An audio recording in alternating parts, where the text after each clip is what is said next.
So on this monthly memorial service, I want to give some of my reflections on how we can begin to understand the Pure Land. In our tradition, the spiritual development of the person is completed with their birth in the Pure Land. You know, there's so much turmoil in our world today with the flooding in Texas, and so being assured of our birth in the Pure Land is very important. So birth in the Pure Land means the perfect growth and fulfillment, to achieve a state of perfect selflessness, to become a Buddha and achieve oneness with infinite wisdom and compassion, which is personified as Amida Buddha. Yet one does not stay there, since now as a Buddha, one wants to help and guide others. However, when we try to objectively discuss the Pure Land, it can be limiting. It is not the object of our knowledge or our comprehension, but it's more important to discuss how it functions, how it is working in our life. So more like a verb or Buddha activity here and now in our everyday life. So that's what Judo Shinshu practice is, understanding how to live our life here and now. So I want to talk more about one aspect of the Pure Land as it is described for us in the sutras to help us to understand the Pure Land.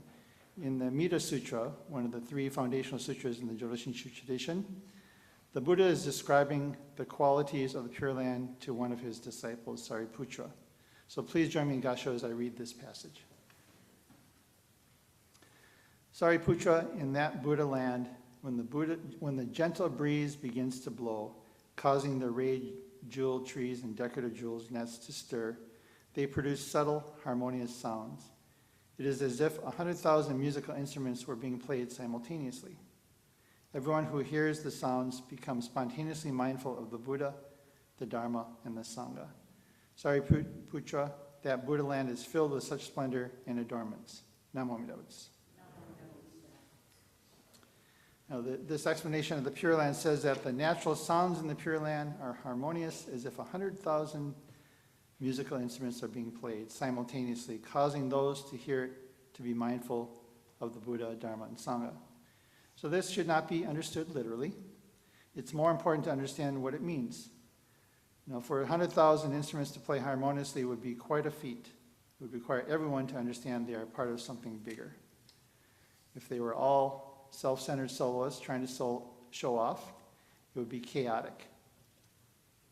They would have to all be aware of their effects on each other. Now, if we take the time to listen, these are experiences and relationships that draw us to listen to the Dharma. You know, Connie and I were walking in the Minnesota Landscape Arboretum near our home in Minnesota. And this is some time ago, and we saw a sign that reminded me of this passage from the Amida Sutra. And the sign says, "Do you hear the music in the pines?" So it's asking you to stop to listen to the sounds of nature. But there's also a quote on the sign from John Muir, a naturalist, founder of Sierra Club, and considered the father of national parks, an early advocate for the preservation of wilderness in the U.S. And that quote says, "Between every two pines, there is a doorway to a new world." You know, Shinran composed wasans, or poems, that speak about the harmonious sounds of the Pure Land. And these are both from the hymns of the Pure Land or the Jodo Wasan. The delicate, wondrous sounds of jewel trees in the jewel forests are naturally pure and harmonious music, unexcelled in subtlety and elegance. So take refuge in Amida Buddha, the music of purity. Pure winds blow in the jewel trees, producing the 5 tones of the scale. Those sounds are harmonious and spontaneous. Pay homage to Buddha, the one imbued with purity. You know, Shinran notes that the sounds from the wind in the branches of the trees, the waters of the ponds, and the things that work and move, these all, without exception, produce the sound of Dharma. So what is the sound of Dharma? In these wasans, Shinran gives us a more tangible hint by describing the sounds of the Dharma as the 5 tones of an ancient Chinese scale. You know, for you musical people, these correspond to the pentatonic scale. This scale has a long ancient history found independently in many cultures. The pentatonic scale is considered a versatile scale that carries with it minimal tension when used. And what I mean by that is the tones on this scale, when played, do not make you anticipate something else or anticipate something to come. You've all heard certain notes or chords that create tension in a movie. It is said the pentatonic scale is not like this and lends itself to purity and tenderness. You know, many contemporary music genres utilize it, like the song My Girl by The Temptations, The Shape of You by Ed Sheeran, We Will Rock You by Queen. You'll find it in many traditional spiritual and folk tunes like Amazing Grace, Auld Lang Syne, Swing Low, Sweet Chariot. You know, in Jodo Shinshu, this is the music scale we use for our sutra chanting. You may have heard of Bobby McFerrin, the singer who sang Don't Worry, Be Happy, of course made famous by the MBT ukulele group with the kazoos, of course. And but the MBT ukulele group is also known as the Ian Torah ukulele experience, right, Ian? So he shares a presentation on stage at a science conference on the power of the pentatonic scale. So I'm going to share my screen and show this to you.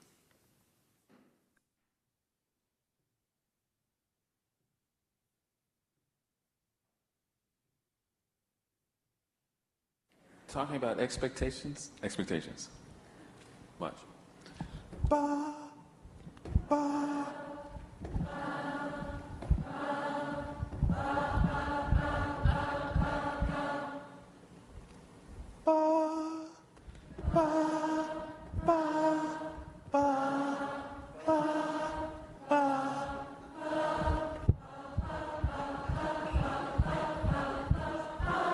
Okay.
Yeah.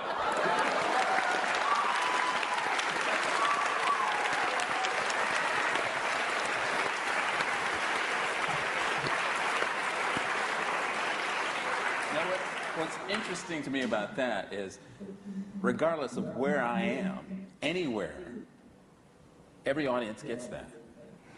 But it doesn't matter, you know, it's just, you know, the pentatonic scale for some reason. If you're looking for a job in neuroscience, I think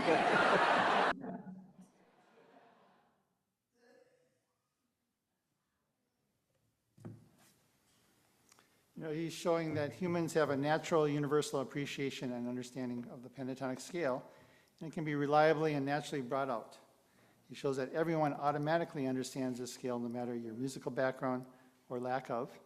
He says it is a natural phenomenon. So it seems that ancient civilizations understood the naturalness of the pentatonic scale, as did Shinran. It's not something known, it is natural. Or it's not something unknown, it is natural. Even though these specific notes are mentioned, these virtues of the Pure Land, like musical purity, are explained as not material objects, but instead are expressions to Dharma nature itself. Using these notes on the scale are a way to help us understand the inconceivably of the Pure Land into things we can understand.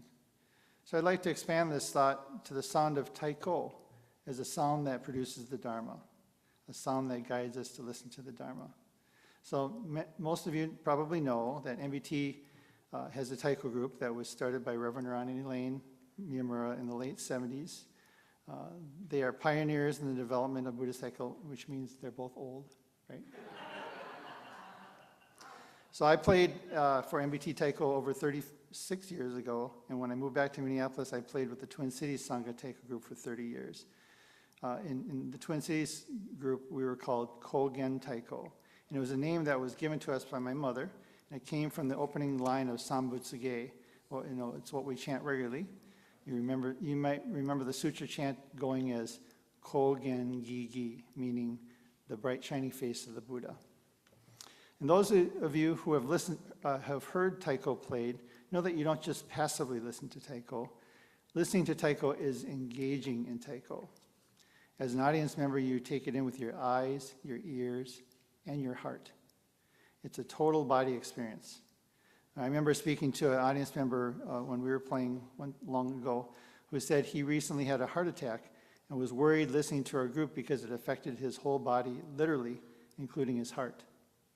You know, taiko is a noun, but I think of it as a verb. It is Buddha activity.